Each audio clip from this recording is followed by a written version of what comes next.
So you just got diagnosed with prediabetes. Huh. Tough cookie. See, your problem was you done had too many cookies. That was your problem. But now we're here to fix it. So here's a couple things that I did when I figured out, or the doc told me that I was on the trajectory to become pre-diabetic. So a couple things that you should do. Number one, what I did was I got back in the gym. Building muscle, building strength in your body is a great way for your body to start storing that extra glucose that your body and the insulin that your body is having trouble processing. It's a great way to start pushing those glucose molecules in the cell of the muscle fibers and the muscle structure. So workouts like squats, running, cardio, jumping rope, playing a sport that you actually love. These are great ways for your body to start utilizing all that excess sugar that's in the tank and for your body to start moving towards a healthier lifestyle. Number two, what I did was I started changing up my diet. I got rid of all the cookies, got rid of all the cakes as much as I could. I'm not perfect now. I still do what I do. But for the most part, I started eliminating them out of my diet.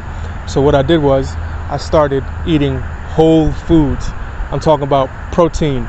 During this new phase of life, protein is your friend. Repeat it with me. Protein is my friend. One more time. Protein is my friend. One more time. Protein is my friend. So I want you to remember this while you're on this journey, that protein is going to be your friend. Okay? So I'm talking about healthy proteins like grass-fed beef. I'm talking about organic chicken. I'm talking about omega-3s, like good fish, salmon, tuna, you name it.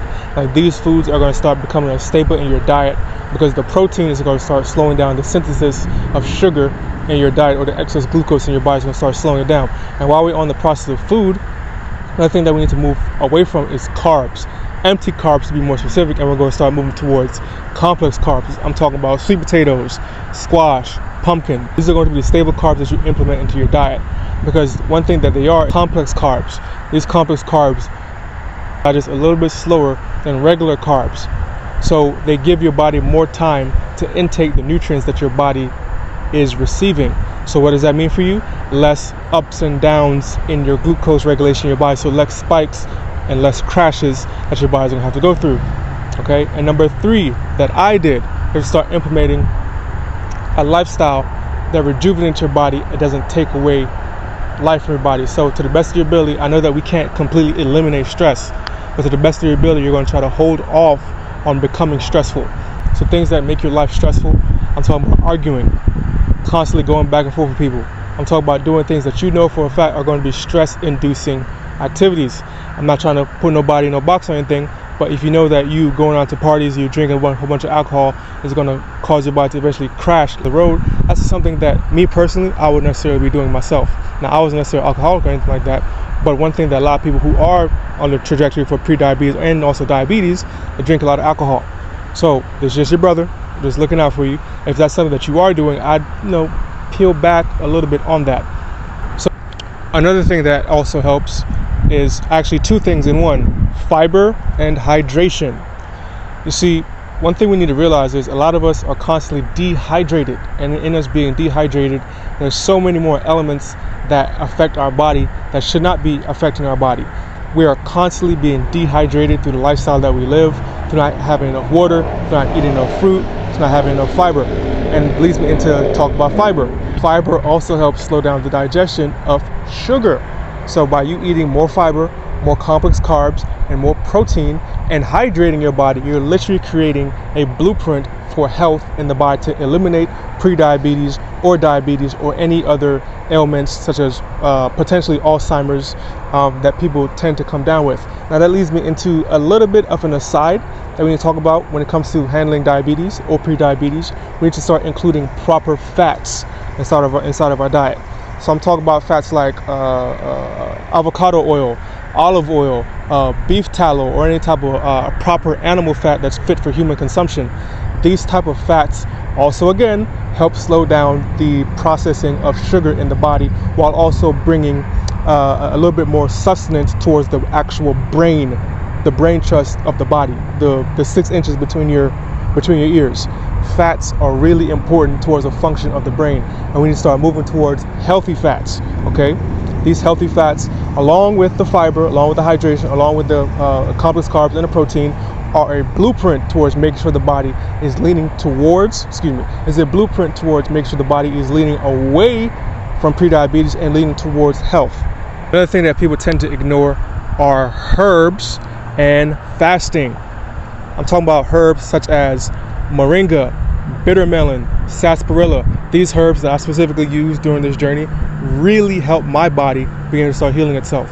Specifically, if you really want to target the effects of what prediabetes or diabetes is doing to your body, you want to have herbs that actually heal the nervous system, but also specifically target and heal the pancreas as well as the kidney and as well as the liver. If you can potentially go on a pancreas, liver, or kidney cleanse, that'd be specifically great for the body to help your body.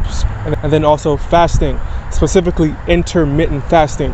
Intermittent fasting, where you're fasting from a specific window, where you're eating food, and then anything outside of that, you're no longer eating any food. So specifically for this example, let's say you're fasting from 5 to 11 to the next day. So from 5 to 11, you're not consuming any food.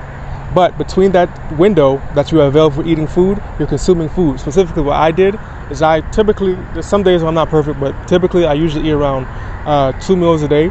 And in that window is where I specifically usually eat my food for the rest of my day. So by you including intermittent fasting inside of your diet, what you are doing is you are giving your body more time to rest, to process the food and put it in the proper situation or the proper place where it needs to go in the body. Because what a lot of people do to incur diabetes or prediabetes upon their body is they're constantly snacking throughout the day. They're constantly spiking their blood sugar, crashing their blood sugar, spiking their blood sugar, crashing their blood sugar, spiking their blood sugar, crashing their blood sugar. So what they're doing is they're decreasing their insulin sensitivity, which is causing their body to give themselves more pain, which is causing you not to be able to handle the glucose or the sugar that the body is intaking throughout the day, because you're constantly eating, constantly snacking, you're constantly triggering the engine to start up to increase or specific in this case, decrease insulin sensitivity, which is causing the body to push itself more towards prediabetes and diabetes. There's a couple things that I did to help myself when I was on the trajectory towards heading towards prediabetes. Now, for the most part, I've completely eliminated it from my lifestyle. I no longer have the ailments that the doctor said that I was heading towards. My body's starting to regulate itself. Now, that was a couple years ago. So this process isn't going to be a quick overnight fix. You need to give your body at least 2 to about 6 months for your body to start regulating itself, for the neuropathy to go away if you're dealing with that, for the headaches to go away if you're dealing with that, for the pains and aches in your stomach to go away if you're dealing with that. Your body needs time to heal. Your body took 10, 15, 20 years of eating over-processed food, eating foods that are completely bad for you, living a lifestyle that's completely bad for your body to become diabetic. So your body's going to need a little bit of time for your body to start regulating itself again, to become fully healthy again. Now, the complex carbs, the whole foods, the lifting weights, that's something that you should be doing regardless anyway, because your body's going to look much better, going to look much stronger when you put your body in a proper situation to win. Eating whole foods, working out, exercising, living a stress-free life is a great thing. So, you being diagnosed with prediabetes or diabetes could be the saving grace of your life.